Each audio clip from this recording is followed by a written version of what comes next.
Assalamualaikum warahmatullahi wabarakatuh. Alhamdulillah wassalatu wassalamu ala Rasulillah Sayyidina Muhammad ibn Abdullah amma ba'd. Teman-teman yang saya hormati, semua rekan-rekan yang menyimak video ini, saya akan membahas tentang sistem ekonomi.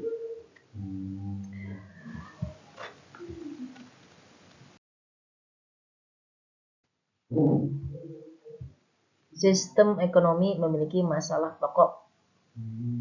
Di antaranya ada masalah ekonomi klasik.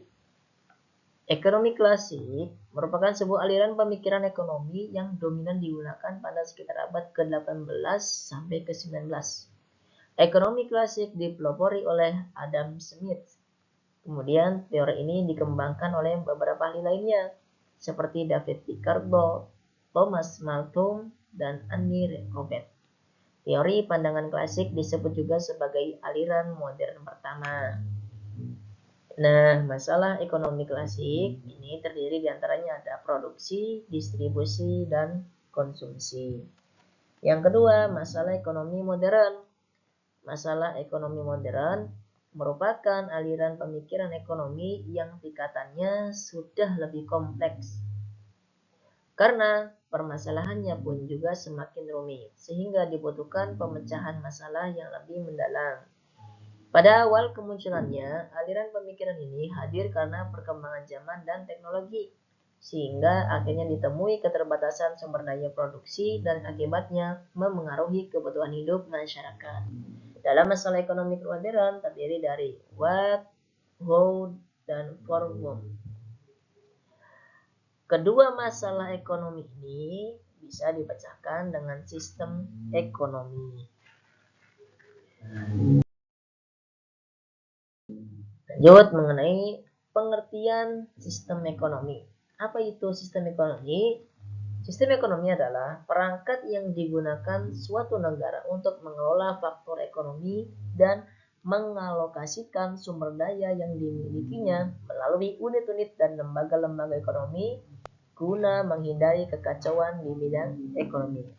Salah satu pengertian sistem ekonomi menurut Miss Erhen adalah seperangkat mekanisme dan institusi untuk menjawab pertanyaan apa, bagaimana, dan untuk siapa barang dan jasa diproduksi. Perbedaan yang mendasar antara sebuah sistem ekonomi dengan sistem ekonomi lainnya adalah bagaimana cara sistem itu mengatur faktor produksinya. Peran dan fungsi sistem ekonomi. Yang pertama, mendorong perusahaan atau penyedia untuk berproduksi. Kedua, mengkoordinasikan semua kegiatan individu dalam perekonomian. Mengatur dalam pembagian hasil produksi semua anggota masyarakat supaya berjalan sesuai rencana. Yang terakhir, menciptakan mekanisme tertentu supaya distribusi barang dan jasa berjalan dengan baik. Kemudian macam-macam sistem ekonomi. Apa saja? Yang pertama adalah sistem ekonomi tradisional. Kedua, sistem ekonomi liberal. Yang ketiga, sistem ekonomi komando. Dan yang keempat adalah sistem ekonomi campuran. Mari kita bahas satu persatu. Apa itu sistem ekonomi tradisional? Sistem ekonomi tradisional adalah merupakan sistem ekonomi yang paling sederhana. Cara penyelesaiannya dalam masalah didasari oleh kebiasaan, tradisi, dan adat istiadat secara turun-temurun. Hasil produksi hanya untuk memenuhi kebutuhan sehari-hari alias tidak diperjualbelikan. Masyarakat hanya mengandalkan tenaga dan sumber daya alam sederhana tanpa bantuan teknologi canggih. Dalam sistem ekonomi tradisional memiliki ciri-ciri, diantaranya Teknik produksi dipelajari secara turun-temurun dan sederhana, hanya sedikit menggunakan model pertukaran sistem barter, belum ada pembagian kerja, terikat dengan tradisi, dan tanah adalah sumber produksi dan kemakmuran. Dari ciri-ciri pun ada kelebihannya. Yang pertama adalah mendorong hubungan kerjasama dan kerukunan sehingga terdapat keselarasan individu. 2. Adat istiadat dan tradisi relatif terjaga. 3. Alam relatif terjaga karena masyarakat cenderung menjaga kelestarian alam sekitarnya. Dari kelebihan juga pasti ada namanya kekurangan. Di antaranya kekurangannya adalah produksi terbatas karena bergantung pada kondisi alam. Standar hidup masyarakat relevan rendah. 3. Teknologi yang digunakan sederhana dan tradisional. Yang keempat, cenderung menolak perubahan sehingga masyarakat sulit untuk berkembang.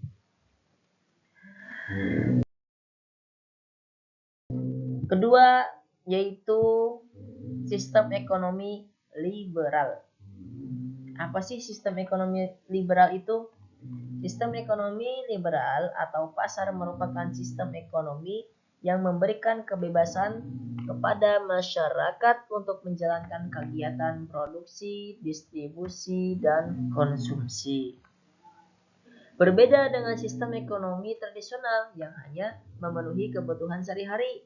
Tujuan sistem ekonomi liberal adalah mencari keuntungan sebanyak-banyaknya.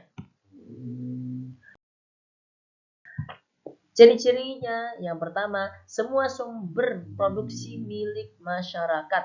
Kedua, pemerintah tidak ikut campur secara langsung dalam perekonomian.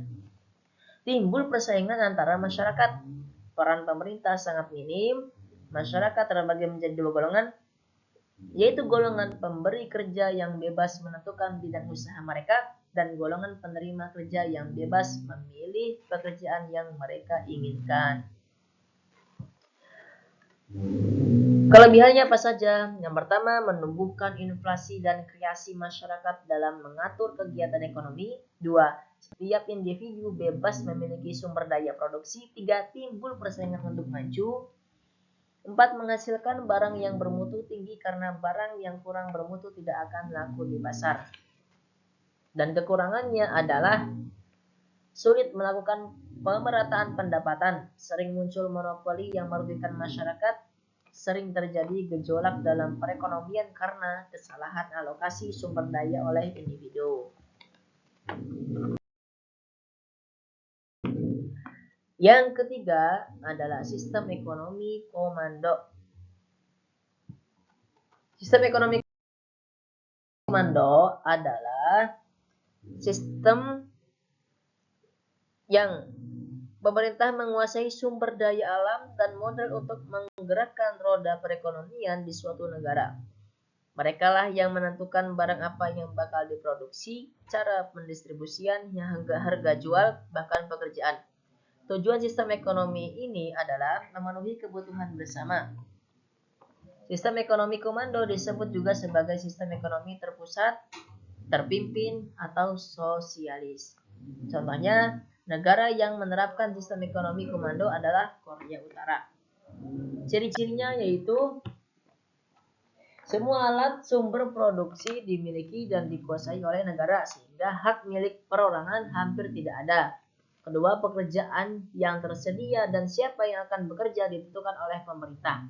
Rakyat tidak memiliki kebebasan memilih pekerjaan. Kelebihannya, pemerintah lebih mudah mengendalikan inflasi atau masalah ekonomi lainnya. Kedua, relatif lebih mudah melakukan distribusi pendapatan.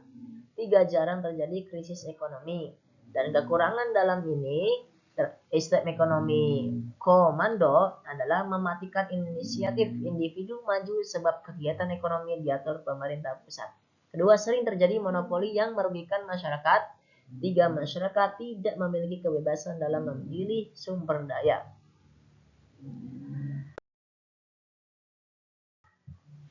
Yang keempat adalah sistem ekonomi campuran. Apa itu sistem ekonomi campuran? yaitu gabungan dari kelebihan sistem ekonomi pasar dan komando. Artinya pemerintah dan rakyatnya memiliki peran dalam menyelesaikan masalah perekonomian. Contohnya negara-negara yang luas, negara-negara di antara Asia ini. Ciri-ciri dalam sistem ekonomi campuran yang pertama adalah pemerintah dan swasta melakukan kegiatan perekonomian.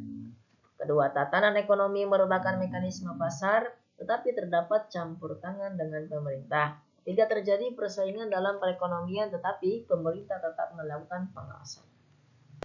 Kelebihannya adalah terjaminnya kestabilan ekonomi. Pemerintah dapat lebih fokus untuk menggerakkan sektor usaha mikro dan menengah. Jika terdapat kebebasan berusaha sehingga mampu mendorong kreativitas dan inisiatif, terdapat pengakuan hak atas hak milik individu terhadap sumber produksi meskipun ada pembatasan. Kekurangannya adalah terdapat kesulitan untuk menentukan batas kegiatan ekonomi yang seharusnya dilakukan oleh swasta dan pemerintah. Terdapat kesulitan untuk menentukan batas sumber produksi yang dapat dikuasai oleh pemerintah dan swasta.